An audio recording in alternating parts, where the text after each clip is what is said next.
Live. Hold on. Thing is, Good afternoon, everyone. hold on. There we go. Now we are live on Instagram, Facebook, YouTube, LinkedIn, and Twitch. Go ahead and start us off, Mr. Trevor. I just wanted to say good afternoon to everyone and welcome to our podcast. And we can, I think you're breaking up. I hope that we share some information that will be beneficial to you somehow. We are not concerned about ourselves, but we are willing to do the best to help others. Absolutely.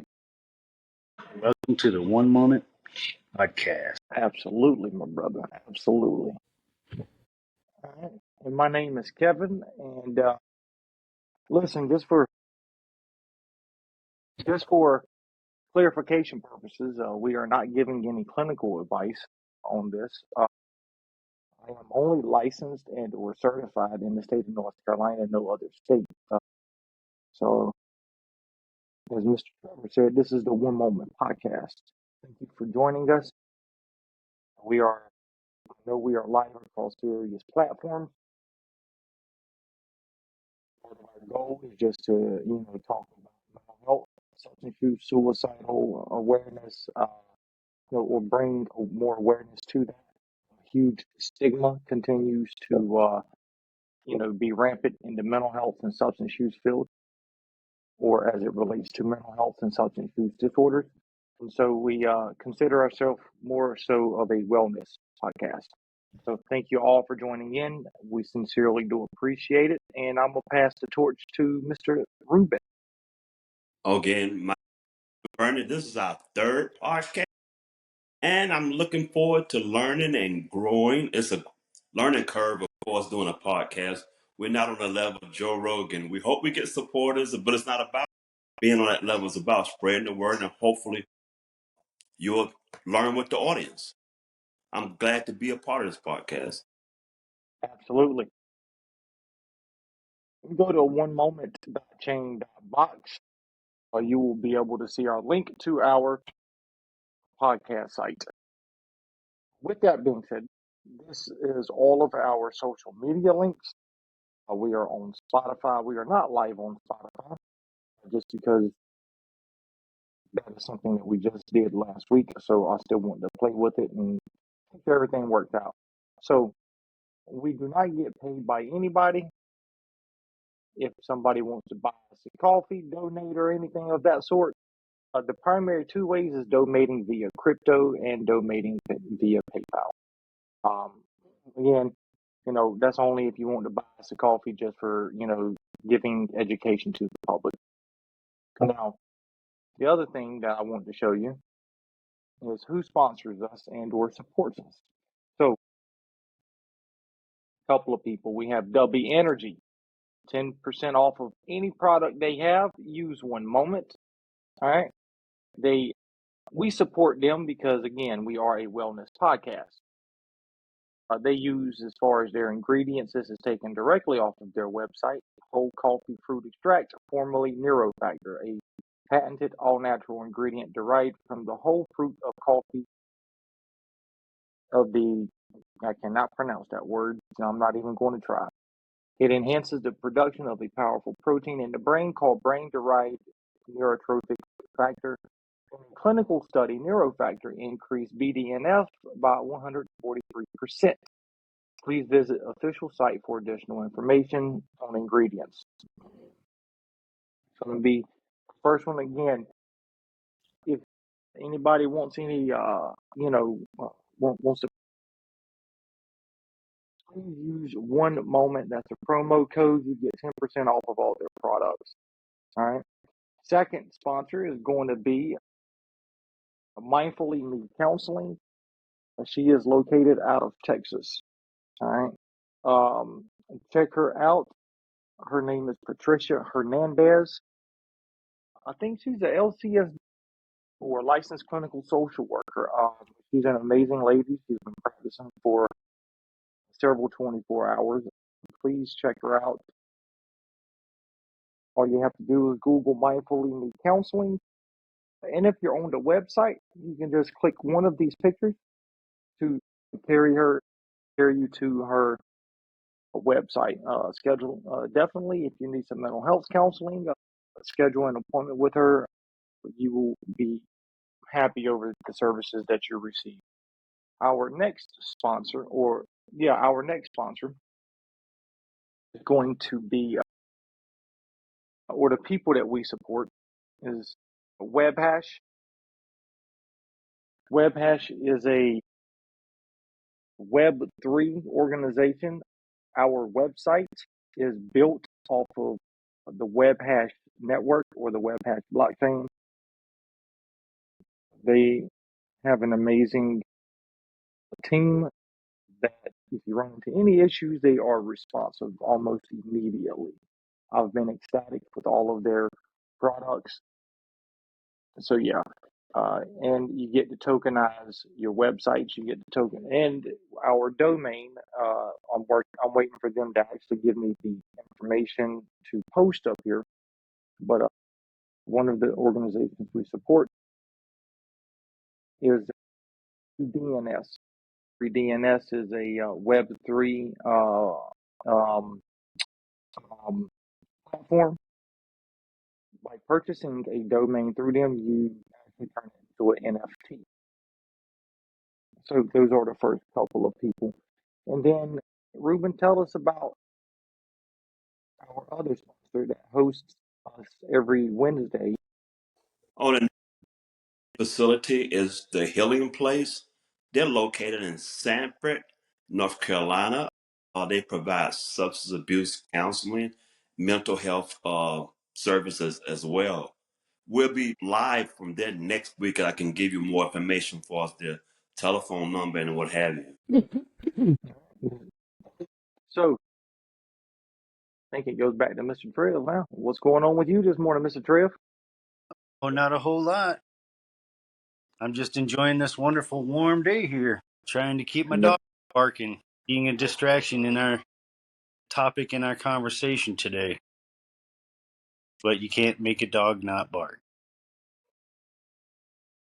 You are right on that one. You cannot make a dog not bark. Yeah, You can get that is absolutely true. you can get a bark that much. Do what? A Yorkie Terrier, you can get one of those, and if they bark, it's not very loud. Listen, if I get me a dog, I want a Doberman Pinscher or a German Shepherd or a Pit Bull or something of that sort. One of those three breeds, I think I'll be happy with. Not a Yorkie Terrier, right? Not a Yorkie Terrier. You are absolutely right. So, tell us, Mr. Trev, what's going on with the what are we talking about today? Today, Bring it to us. we're going to be discussing a topic of suffering transmuted and or transmuted suffering. It is a lot of you.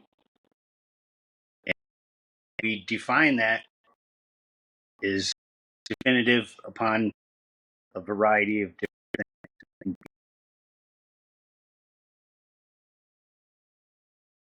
I think you're breaking up over there. I'm sorry. That's Heard that loud and clear. that's usually the two ways that suffering is transmuted. There are two ways: physically doing it or mentally doing it. And 90% of the way of suffering transmuted, being transmuted, is 90 the mental or emotional state that you could be in. Yeah, you were breaking up. I think there's a lot of conditions that seem to involve a lot of emotional.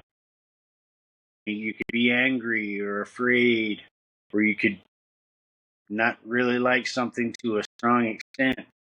You could be jealous over something, or you're insecure about something, or you're anxious.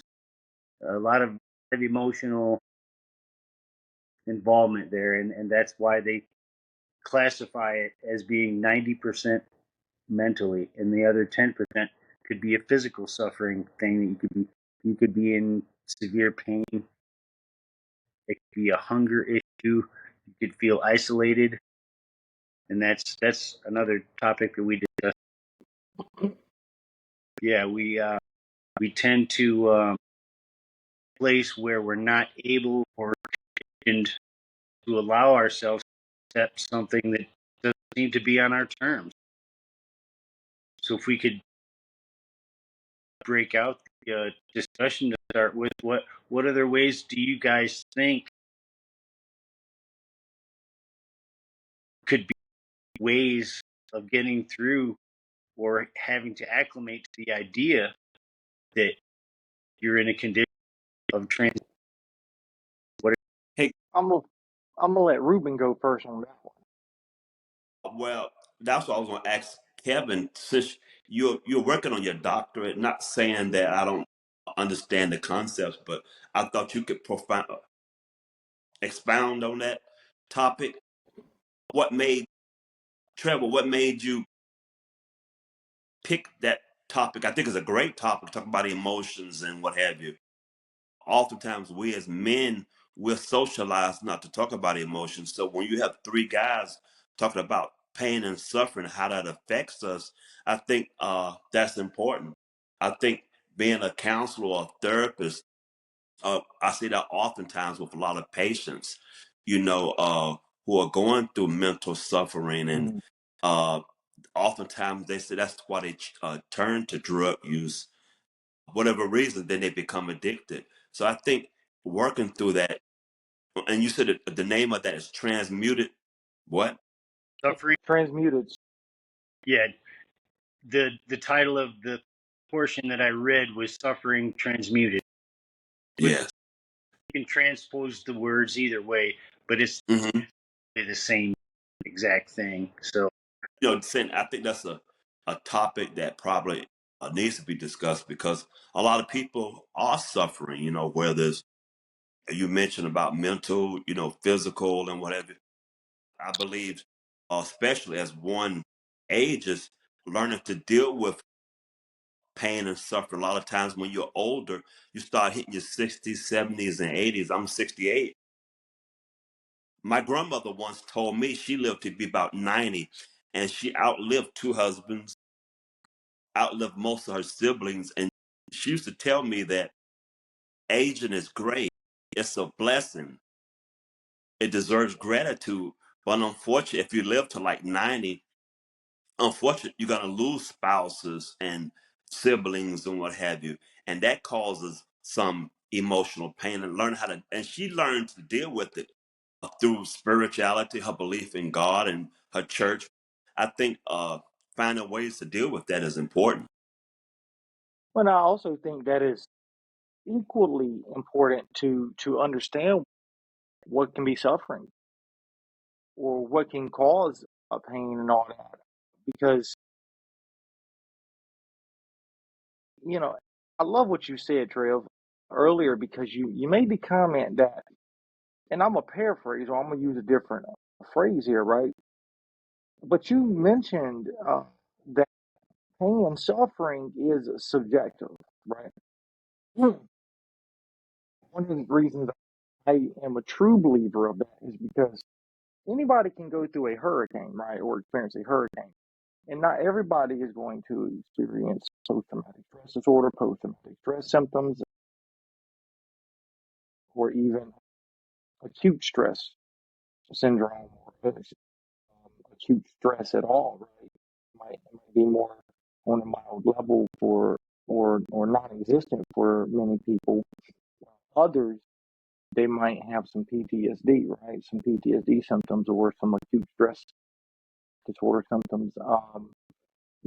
So, you know, as a practitioner in the field of mental health, I am keenly aware that what affects one person in one way, that same event might not affect another person in the same way. And that's been my experience across the board with, a lot of people that I work at, especially those who have a, a history of trauma in their background, whether it be through childhood, adolescence, or even, during their adulthood.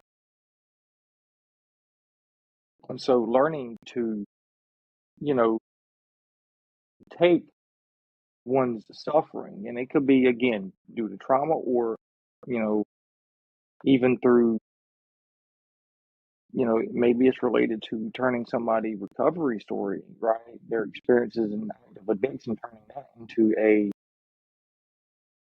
positive experience, almost like I think 12-step program calls it 12-step facilitation. I understand that, and the biggest reason why it became uh, us was because one of the originators of one of the 12-step programs that are available had difficulty in his first years of getting through his recovery. And the only way that he was able to keep out of his addiction, help establish the actual first 12-step program, was the idea he had to work with other people and transmute the suffering that he was going through to be able to succeed the conquering of it. That he wouldn't have even ever established group number one. And that's pretty important. That was a big changing thing for me to select the topic, because I'm thinking to myself, wow, that's totally got to be a kind of a spiritual thing. And that involves a whole nother aspect of the program that's very important to be able to continue through it. But to be able to begin the actual group number one, wow, that just overwhelmed me. To be able to be successful in any kind of program that you're involved in, you have to have the acceptance and the responsibility of being able to transmute the suffering that you're going under and through, to be able to maybe someone else to step up and realize they have to take work, however extensive that work might be. They have to work through it in a positive way to succeed. And that's the basis of most of these programs, is the idea of working with others. Mm. And that involves a lot more things. Something that we discussed in our first episode about trust. There's a lot of trusting issues going on there. And if you share your suffering through a group, that else possibly the strength that they need to step up and be like, hey, I've really got to do something about this. Otherwise, I'm circle around, circle back Mm-hmm. to the same things that I've always circled to. If you always do what you've always done, you're always going to get what you got. And if you change that, then you have to be able to realize that if you're going to help anyone else, you got to help yourself if you can help anyone else, or able to help anyone else as well. So I think that's a good point. That's definitely a good point. I think as a counselor for over 25 years, I remember at one point, one of the best directors I had in New York was saying that, you know, it's important for a therapist or a counselor as well to get in some type of therapy, to have that experience, to be on the other side of that couch, or if you want to use that word. But it's important, I think, to experience that. And I did counsel or therapy. I saw a private therapist about a year. It was a positive experience. I think it allows you to see the importance of, helping others, and to look at those. I know a lot of those terms she used, those concepts she used, you know, that I used a lot of times just daily, working with people who are addicted to drugs as well. So I think that's important. You mentioned group. I think oftentimes when people who are substance dependent, there's trust issues. And I know a lot of patients who I see, they say, I don't want to do group. I don't feel comfortable for us talking about my problems and what in front of a group. And we try to encourage them to do that, because I feel like I enjoy doing groups, but I feel like both components of counseling is important, individual and group. But I think group provides the opportunity once they go through the stages of the group and they're in the group for a while, they get an opportunity to see like the progress that they develop those bonds, trust, and what have you. That addiction, being an active addiction, doesn't provide. They learn to trust. They learn altruism, caring about another. I think when you do a group for a while, I can tell when it's going great when I'm doing less talking and the group is actually interacting as opposed to focus on the counselor to like facilitate the group throughout. So I think when it's organic and they start developing trust and caring about each other, those traits that are important in relationships in dealing with stress and dealing with pain and what have you, being able to reach out. Yeah, Yeah, I think you're. I was going to say that's a good point because the individualism part of it is only strengthened by being able to relate to others in their typical succession of going through and how they're doing it. So it's positivity to receive positivity, and you have to keep the concept of something as good is going to come out of this Yeah. involved in it in the first place. Well, no, I think you both mentioned great things, and there's no but, right? I think it's also too important to remember that Ruben said something earlier when he mentioned something about the importance of emotions, right? And that's the neat thing about being inside of a social support group, clinical therapy group, or something like that. I've worked with many folks in the field, and they are just deathly afraid of their emotions, right? And they might use to cover up their feeling, right? Or they might engage in do certain things, whatever their behavioral choices are, to help them not feel what they're feeling, right? And I always help people to understand that, hey, our emotions are absolutely 100% normal. Whether it's I know some people say that there's only 7 universal emotions. Some people say there might be 8. Some people might say there's 12, 24, what have you. Uh, Regardless of which theory you follow, regardless of that, those emotions, shame, guilt, happiness, content, jealousy, contempt, fear, anger, right, and what have you, every one of them are natural for us to be able to experience. Hmm. And the same thing with any type of thought processes, right, that we might have. If we're happy, right, we might think, wow, this is amazing, right? Like if, I know, I've been knowing you for a while, Ruben, so, you share a lot about your children and your grandchildren and your family. And every time somebody, does something or they graduate or they achieve something, you are happy, you're ecstatic, right? And so Hmm. your associated thoughts with that emotion is 100% normal, right? And Hmm. so even with the same thing with jealousy, contempt, right?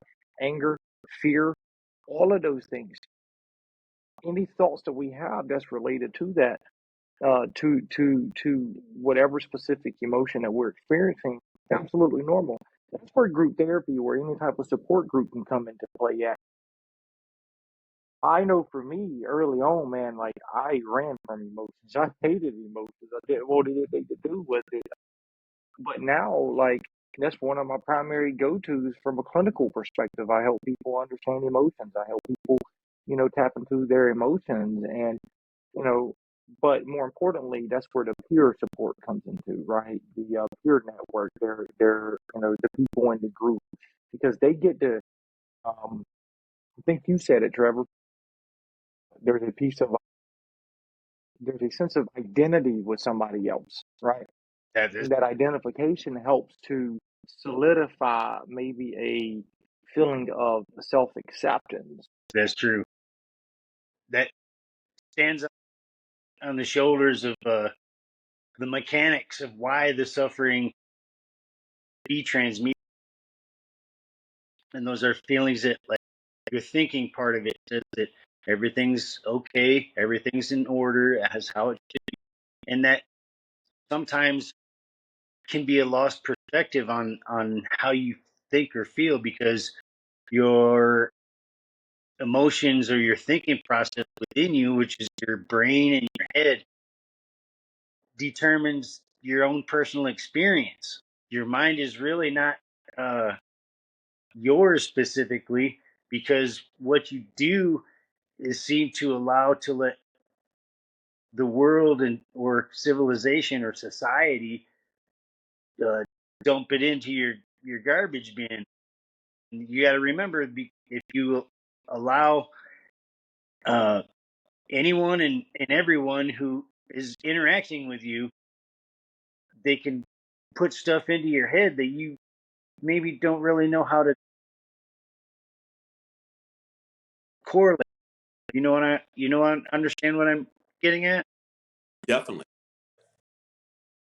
That's why I say you have to be careful with social media. I think social media is great. I enjoyed it. I fought for years not to be on social media, on Facebook. I remember when I moved from New York in 2012 and I moved here, I didn't get on Facebook until like 2016. A coworker of mine said, "Give me your phone, Ruben." And she said, "Let me put you on Facebook." So she set me up an account.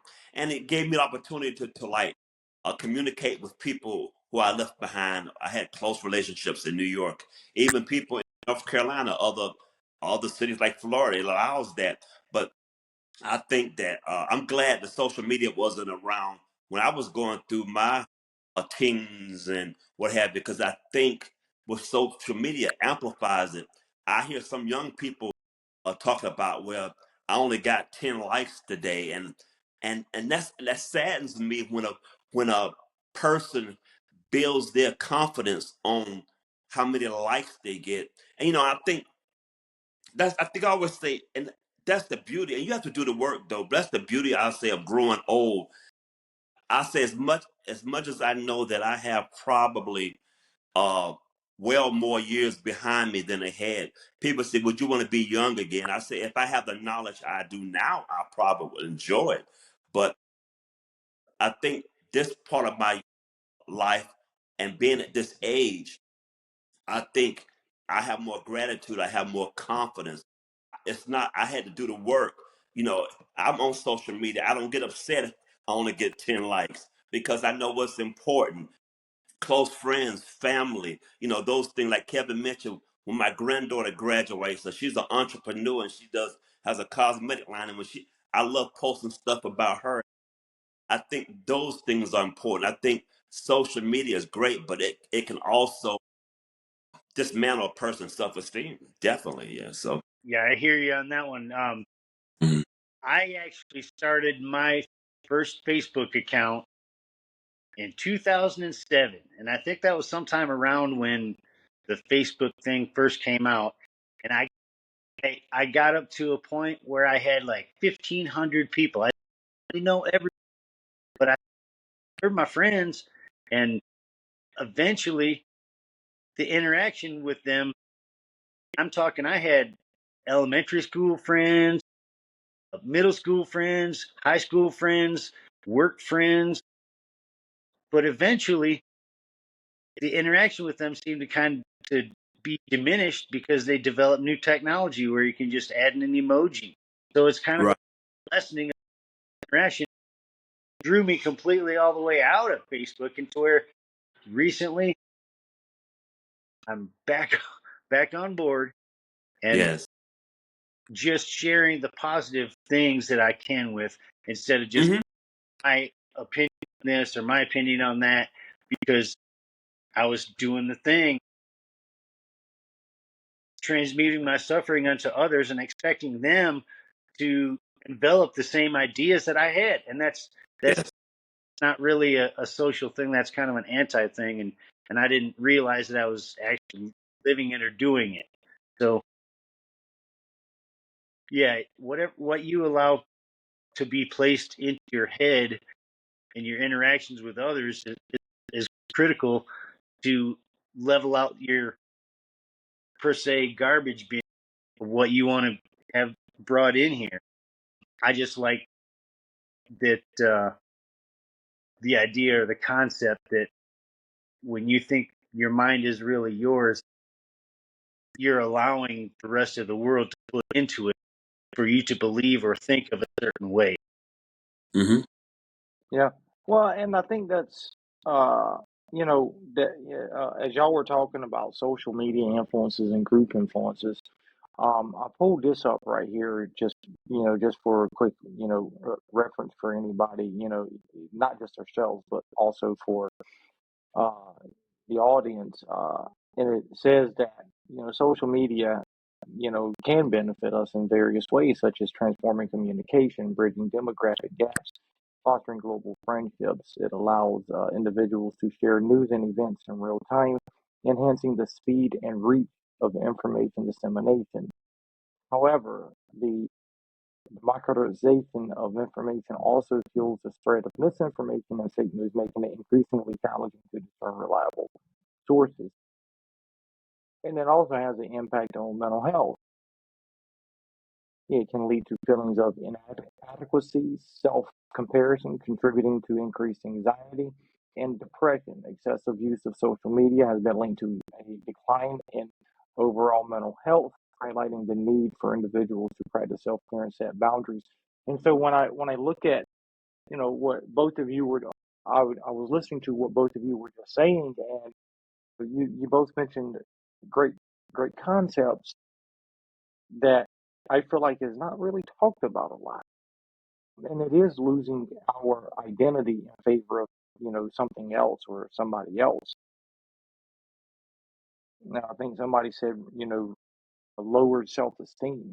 And so I think that's important to recognize the importance of those group and social influences on our lives because, you know, if I'm living for the group, right, and this has just been my experience, Mm-hmm. if I'm living, to please the group, I don't really know who I am. I don't really have an idea of me, but once, and let me do preface this too.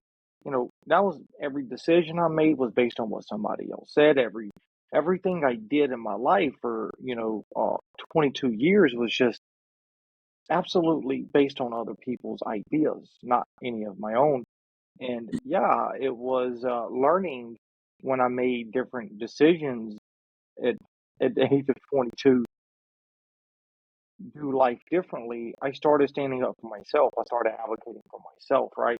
And over time, I learned that I could take my past experiences, as the topic says, transmuted suffering, right?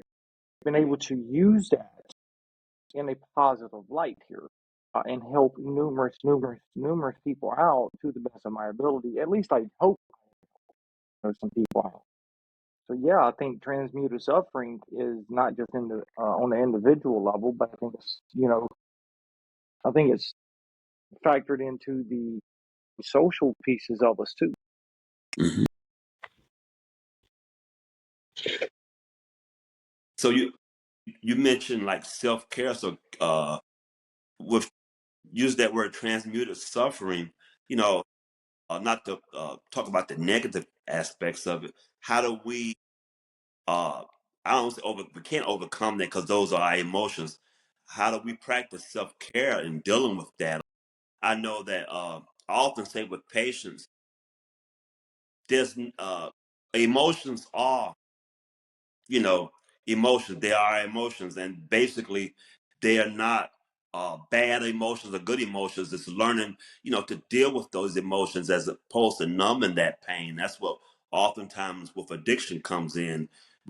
People learn to numb that pain, and I think one of the things we talk about in groups oftentimes is sharing. They say you're only as sick as your secret. So, feeling comfortable at some point to share your emotions, to share those feelings and what have you, develop that trust, and that can take a while in groups. Oftentimes, definitely takes a while. It doesn't happen overnight, But I've seen it happen where people come in the group and they say, I'm not going to talk. I'm just here for my probation officer. And over time, as the group goes through the processes and forms that bond, and when somebody's missing, they want to know, they show they care about them. So, and, sharing that, I think that's where the therapeutic value comes in. Sharing that emotions, and you identify knowing that other people feel that way. I always say emotions aren't good or bad. They're like you said, they're subjective. And we should allow ourselves to experience them. And it can be painful. For a while when I first moved here, I think I shared with Kevin, when I first moved here in 2012, I had lived in New York for 40 years and I was so excited about returning to my home state of North Carolina. I was so excited getting a new job and everything. And when I moved here, my wife says, Ruben, you probably were more in love with the idea of moving back to North Carolina as opposed to actually the reality. I didn't move to a place where, like in my hometown of Salisbury, I moved to another town. I moved to a new job. It took a while for me to transition, to the job.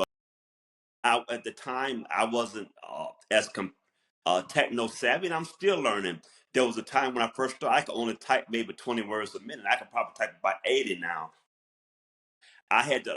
I went a lot of times. I said I'm going to quit the job. I went to the director and say I'm going to quit, and she says, "No, Ruben, just give yourself 6 months, please. I'm not going to accept your resignation." I was planning on moving back to New York, and I think over time, what I'm getting at, there was a time when I felt depression. I would come home and just wouldn't hardly eat. I probably lost about 30 pounds. And I'll share this. I'm not ashamed of it. Then eventually I went to a doctor and got on medication, and they put me on medication for a while. I took about 6 months.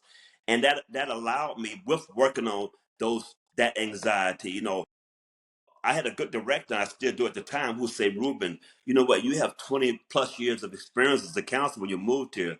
That's something that I can't teach, but you'll learn the computer and you'll increase your skills in that area. And I did. So when I'm saying I had to learn to work through that anxiety, I had to learn to deal with the depression. And I'm glad I experienced that, because when I get a patient who's depressed or what have you, I can say I've experienced that type of growth. Mine lasted about 6 months. It started alleviating over the time, but now I'm at a place. I've been here 12 years now. I hated the job. Now I love it. I mean, I really love it. I love the people. I love the job and everything. I feel more comfortable with technology and stuff. And Kevin and a lot of friends, they helping me with that technology. So I'm learning. So I think you have to learn to deal with emotions, what I'm getting at, and do the work and overcome that anxiety. Well, and I'm gonna let Trev speak here in a moment, but I just have to say this.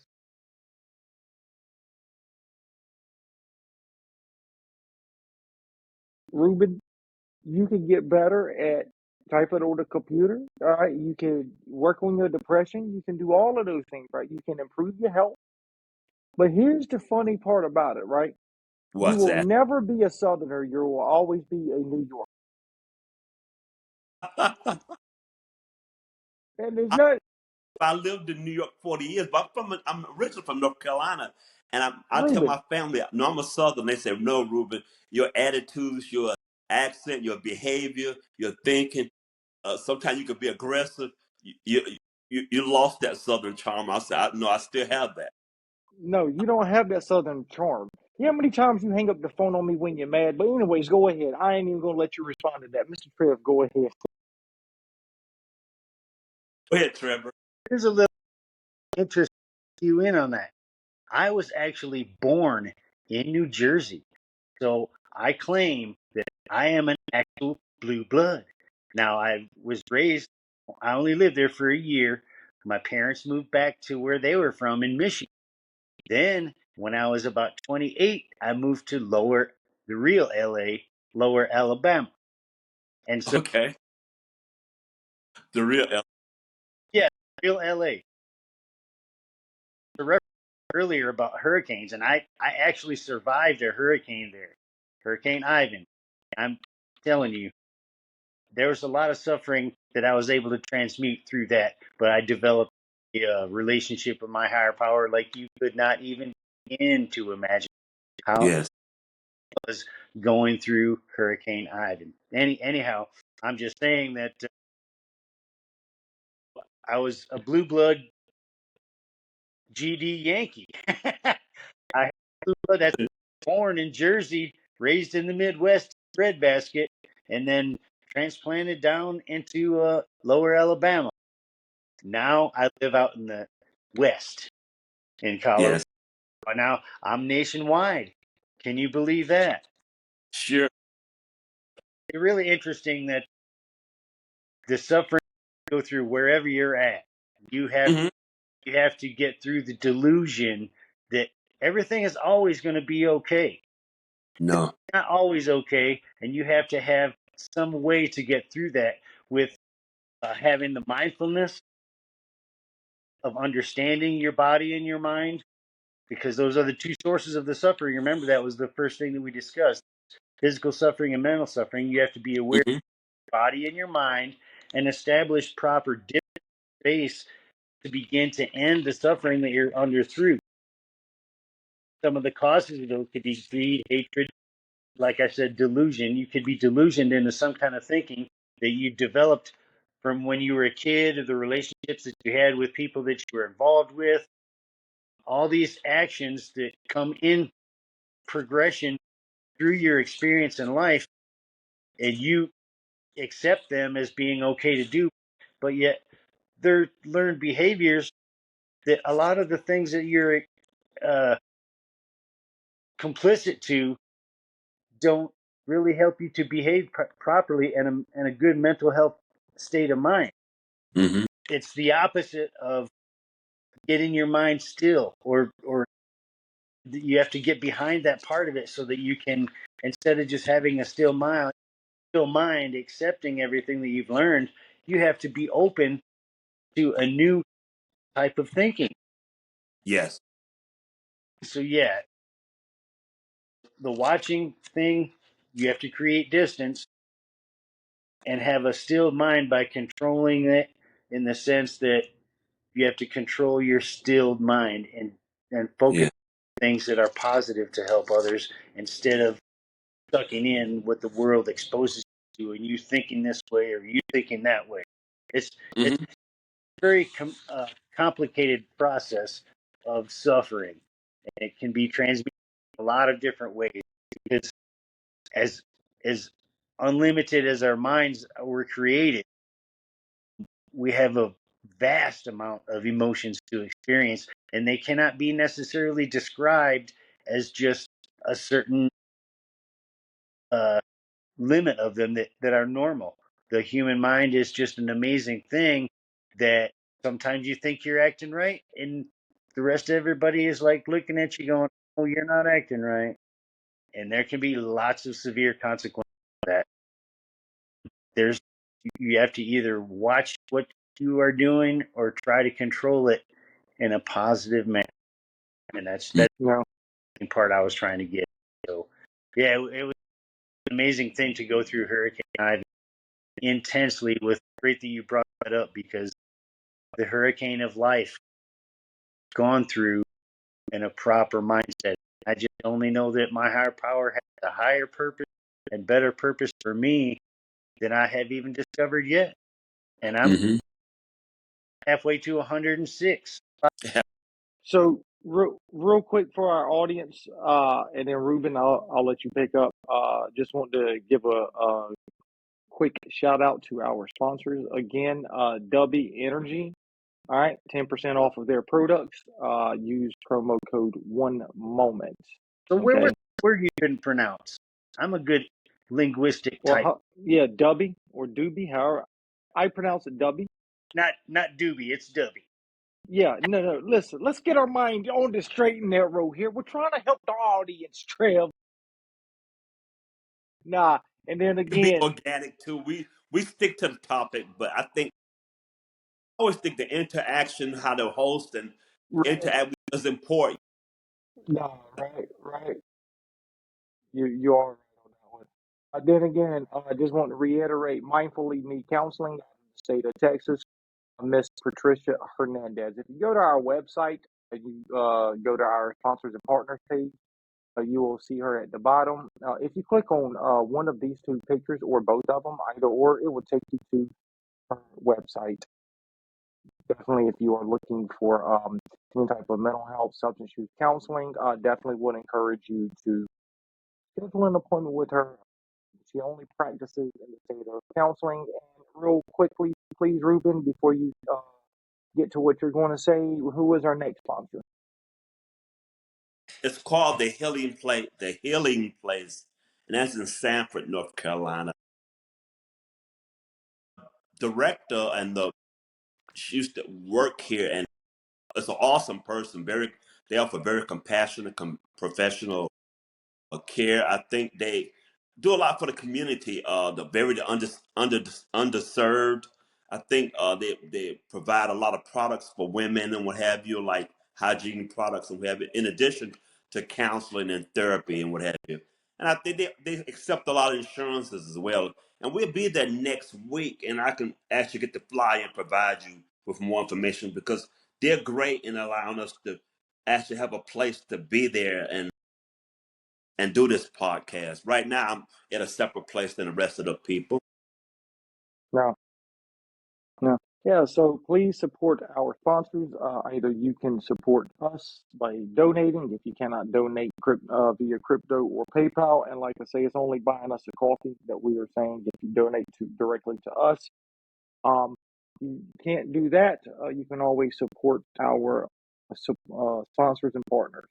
Again, please, Dubby. Then we have Mindfully Me Counseling, and we also have the Healing Place located in Sanford. And, we were talking about I think attitudes, and uh, uh, Trevor mentioned about he used the word garbage in, garbage out, but I think that all that's important. I'm a believer. I don't think if you just go through life thinking positive, everything's going to be grand. But I think research shows people who have a positive attitude towards life more likely live longer, have less diseases, learn how to handle stress, happier relationship. I was looking at some quotes from different people, and Charles Swindoll, one of the Mm. things he said, the pursuit of happiness is a matter of choice. It is a positive attitude we choose to express. It is not a gift delivered to our door each morning, nor does it come through the window. And it is certain that our circumstances are not the things that make us joyful. If we wait for them to get just right, we will never laugh again. I think that's important. I always say happiness is a choice, and it could be a challenge to be. Thankfully, I try to have a positive attitude and post about positive things. But at the same time, people say, "Well, Ruben, you always seem happy." I've undergone health challenges. Thankfully, God has blessed me to overcome them. I'll share. I had about 4 years ago. I had an aneurysm, aortic aneurysm. Luckily, it didn't rupture. If it had a rupture, I probably wouldn't be here sitting talking to you. They went in and repaired that. I had hip replacement surgery. I had surgery on my neck. My coworker said, "Ruben, I said, I'm happy. I'm almost bionic. So I'm almost indestructible." So I look at it as positive. You have to think positive. In spite of all those things, I am thankful. Like I said earlier, I don't know the average lifespan is 70 something. I'm blessed each day living. I enjoy it. I appreciate it. I know that my time is limited for as what's ahead of me as opposed to behind me. But at the same time, I think you have to have I think gratitude and choosing happiness is important. And it's hard to people say, "Well, how do you choose happiness when you feeling pain all the time or what have you?" I got a neighbor, 95 years old, that lives next door to me. And I enjoy sitting and talking to her because learning just her experiences. And she's 95. She's active. She still volunteers at the hospital across the street from where I work once a week. She still drives locally, and she just has a pleasant attitude. And I go on check on her once a week, and I just love sitting down and having coffee with her, and just people absorbing that knowledge because yeah, I want to live to 95 or 100. I would like to have her attitude and her, and I think ultimately that's up to God. I know whatever we do, we can practice self-care and take care of ourselves and all and eat right and exercise, but I know ultimately it's up to God. I believe that. So I think, but yeah, uh, having that, I think you have to choose happiness. You don't just wake up and say, I think that sometimes that's hard. Around the office, people tell you I whistle a lot, and all the patients say, "That's Ruben." They can tell by my whistle, and I inherited from my grandfather. He used to whistle, and it used to be annoying. But I think when you're smiling or when you're whistling, it's hard to be unhappy. So I think sometimes you have to act as if practice happiness. When I whistle, it just puts me in a good mood. Definitely, especially when my wife's arguing. I mean, just whistle, it puts me in a good mood. Hello? Look, dude. Oh my God. I'm sorry. I was trying to find the unmute, but you lost me at the end. You lost me at the end. And then Trevor came back on, so both of you Oh, just you muted lost me. me. You muted me. No. I was talking about me. I was trying to find the unmute button because, Okay. oh my God, because you said especially. Look, I was sidetracked because as you were saying that, the part I'm fixing to say, Mr. Trev had turned his camera back on, right? So I was sidetracked on trying to figure out, anyways, you had made the comment. All of this happened at the same time. So your comment was, well, I'm a whistler, and especially at the house when my wife starts getting on to me, I just whistle. Not real. Not really. I I have know, to listen. I know. Definitely have to No, listen. well, Been I just married wanted to. 45 years coming soon, and I have to listen. Definitely. So I Well, just you made better that. listen because you got two people in your life you better listen to. One of Who's them is your that? wife. The second person is me because you know me. I will listen. Do not start with me, Ruben. I will. Yeah, I love you, dude. I love you, dude. I'm gonna say about this young man, and I get to know Trevor as well. I said this before. Kevin came to work with us, the clinic where I'm working at now, in 2019, and I just assumed, okay. He's young. He's a good kid. He's gonna make a good therapist. I had no intentions of becoming a good friend of his. He calls me his brother, and I feel the same way. I just said, first of all, he's 30 plus years younger than me. We might have different views about certain things. That's why I get mad and hang up on him. I'll try to get him to come over to my viewpoint, but I found Kevin as a really down to earth person, and we really hit it off. Even after he left the clinic, we stay in touch. I don't see him as often, but you know, he stays in touch. So he's a good hearted person. I think I always tell my wife says, Ruben, you got a friend like that where I think if something happened to you 20 or 30 years from now, I say he would come to the nursing home and visit me and bring me ice cream. He's that Look, type of person to do that. this is how it's going to end up being, and then I'm gonna let Trevor talk, okay? Because I know Okay. Trevor's got some stuff he's got to say. But I can see us doing this podcast, okay, 30 years from now. I'm gonna have to be rolling both of you into wheelchair inside the building. Like that's just how it's going to be. Yeah. Go ahead, Drew. Okay, Trey. I'm not talking anymore. I'm done. To stay on point or focus on our topic here, if it's okay, I'm going to turn my camera back off and read something really quick, but it'll help kind of give more of a base of information for people to use. And this is it. Suffering has an alchemical purpose. It strengthens the psychological container which is necessary for the evolution of human consciousness. A robust, well-developed psyche is akin to a essential for tolerating the heat of spiritual transformation without overwhelming the psychic structure. A weak, underdeveloped psyche is like a paper cup. Exposure to divine energy before one is ready to transform can distort and collapse the psyche, leading to the development of complex psychological adaptations such as psychosis, schizophrenia, bipolar, or a God complex. Suffering ends, or the transmutation ends, when the psyche is sufficiently developed and has learned how to transmute dense, sluggish,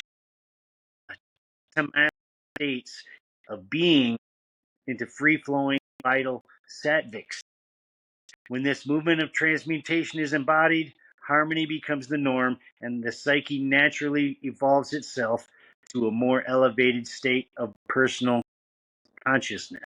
So, essentially, what I'm trying to say here is that there's so much involving the mental aspect of this that it Hmm. doesn't matter what you are, it doesn't matter what your social status is, it doesn't matter what possessions you have, it doesn't matter of all the worldly things. If your spirit is in a sense or a state of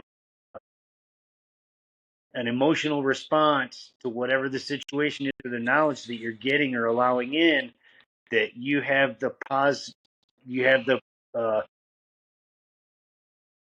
you have the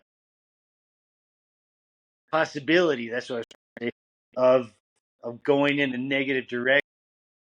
Now, however you allow yourself to be in a mental good state, especially if you concede to the idea of the willingness to be able to share with other people what you're going through, then you're going to remain in that negative state.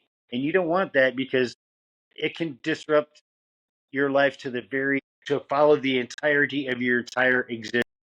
So this is really a critical thing in the sense that you have to be able to transmute through the suffering. You're going through it, you understand it, you don't know why, but you still have to grab onto the openness and the willingness to realize that you need to help other people.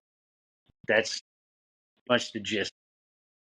Yeah, Sure. and I think, when we talk about getting over and growing, our suffering, this is on, I just pulled this information up on Medium.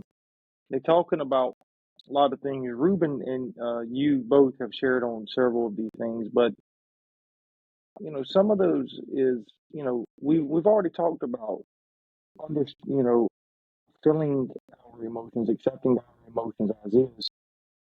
Another thing we can do is challenging our own thought processes.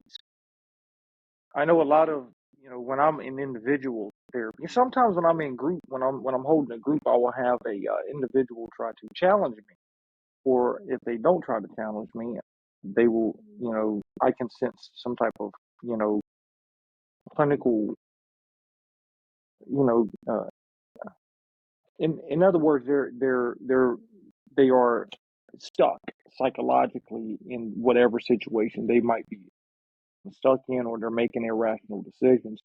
And so I use a Socratic questioning and start challenging their thought processes and their behaviors. And so that's another thing though that for me helps me is challenging thoughts and challenging our behaviors, because it really makes me think about what it is I'm doing, and then take steps to meet our actual needs. Somebody said it earlier, Trev, it might have been you, but self care is the best care. When I worked in Durham, I had a nurse of mine. She said, she always told us every day, self care is the best care. And I absolutely 100% believe that. And I've even used this as a challenge, right? When I'm in group, patients will literally, almost every patient will raise their hand when I ask them, how often do we practice self care? Or how often do we neglect ourselves and not take care of ourselves? And every hand will raise in the group. So then I'll ask them, say, well, since I work 12-hour shifts, do you want me to go home tonight at the end of my shift and get 2 hours of sleep and come back tomorrow?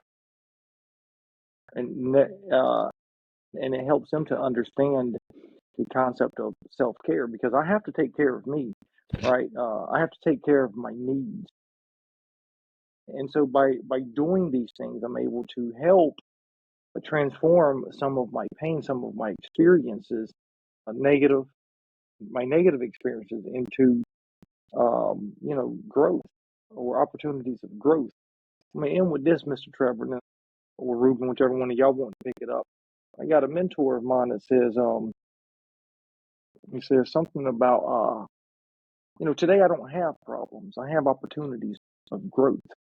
That's a good point. That's definitely a good point. And I'll say something. I'll let Pastor Wanda to torch to Trevor.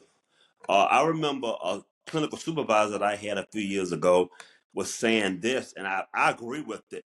She was saying that, those messages that we hear as children that we might hear from our parents is like, you're no good, you never amount to nothing. All those messages, from Trevor mentioned from those messages, those outside messages that we hear constantly, they have an impact on us.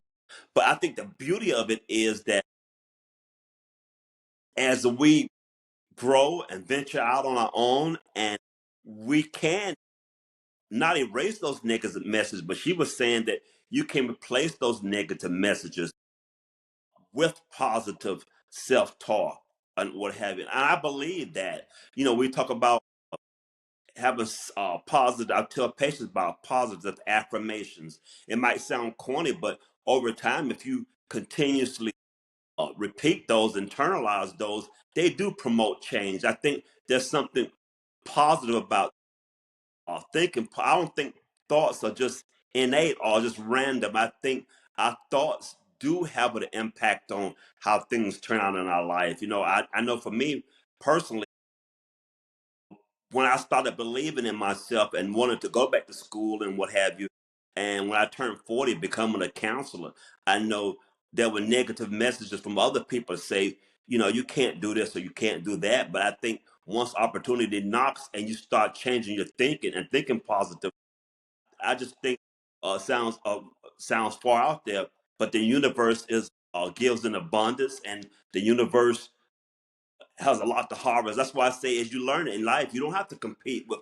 I don't have to compete with my next door neighbor. I think that the universe does provide, but it only provides the people who uh, know how to ask the question, know how to receive. And I'm done. That's all I got to say. Thank you, Ruben, for saying that. Hmm. And that just kind of helps me to confirm to anyone out there that if you're in this universe, you're in the human condition. It's the only condition that's in the universe, and it's a pretty big place.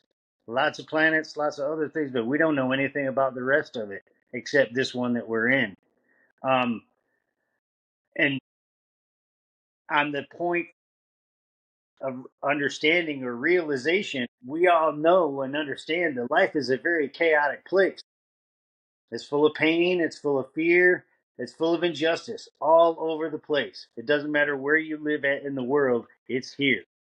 We have to deal with it somehow. How can we figure out what we can do? We got to transmutate the suffering condition that we're going through so that we can help someone else go through it. And what does that do? That helps change the world somehow in a positive way.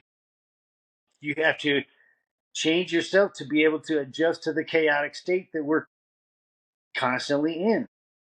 So to summarize in a big way, I'm just going to say that in despite of the dismay, the fear, the defeat, the failure, humiliation, you have to question, are you going to be the fighter? Are you going to be able to adapt and adjust to the environment that you're in, no matter what it's throwing at you, and consistently do your very best to improve yourself or other people every day? Or are you just going to stay in what the funk that you're in? That's kind of a 70s thing, funky. So you don't want to get too funky in the world because it will really funk you up. Well, I think it's important to remember that because we talk about growth and change. A lot of people can knock evolutionary theory, including Charles Darwin. For me, though, I actually believe in a big portion of evolutionary theory, and one of the reasons I do believe in part of that, because Charles Darwin really, the parts that I take from Charles Darwin from a clinical perspective, right, or uh, professional and personal perspective when he said that we have to continue survival of the fittest, where creatures adapt or they don't survive. And so for me, when I think about what you were just saying, Trev, and overcoming our pain, our suffering, I think about what Darwin said, and the way I typically help, the way I practice it myself, and even clinically, and help my clients, practice it, in their personal life is understanding the idea that we have to continue to adapt. The world is ever evolving.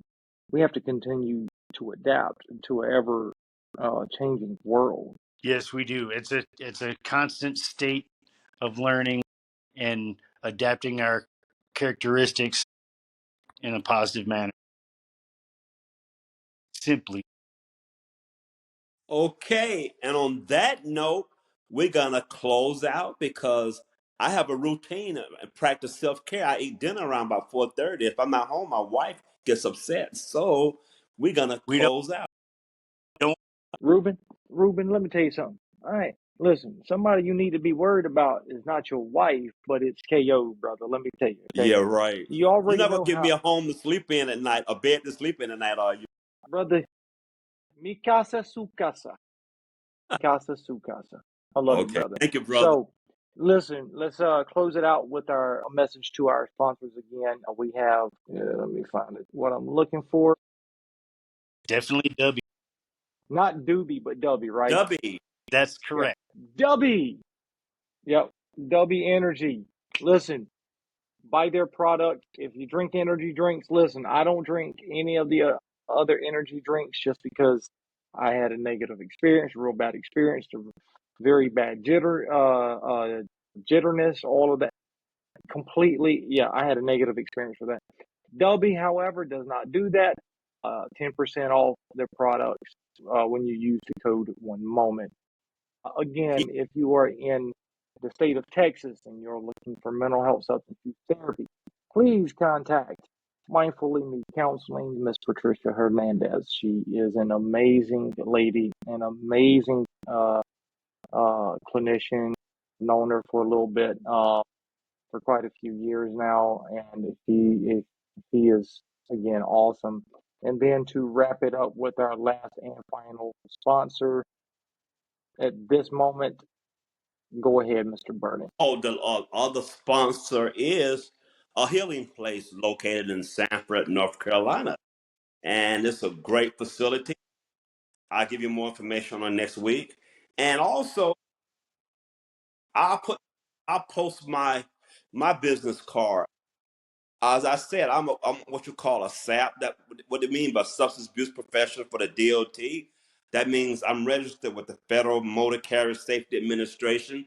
So if a person who's a DOT worker needs and they happen to have a positive drug screen and their employer requires at that point to see a substance abuse professional, I can do an assessment and also do the referral. So you can always look me up. I'm located on the clearinghouse. I'm also on the list called SAP list, so just look me up, and I'll be posting that. So I have a business called Live and Thrive, and I also provide. I hope to be certified as a life coach soon, within another 6 months.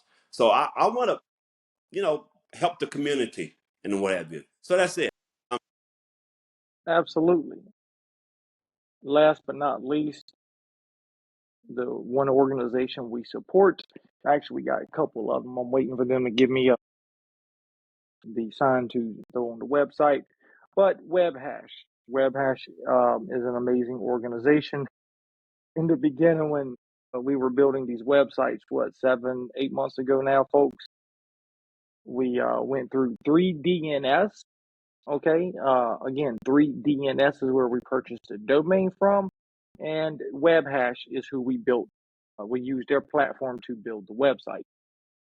Both of those organizations we support. They are decentralized organizations or Web3. They are put on the blockchain. They are phenomenal. Again, free DNS and WebHash. All right. If you see this, if you Google web hash and you see this little colorful sign right here, that is the correct website. Okay. Do not get scammed. This is the web right here.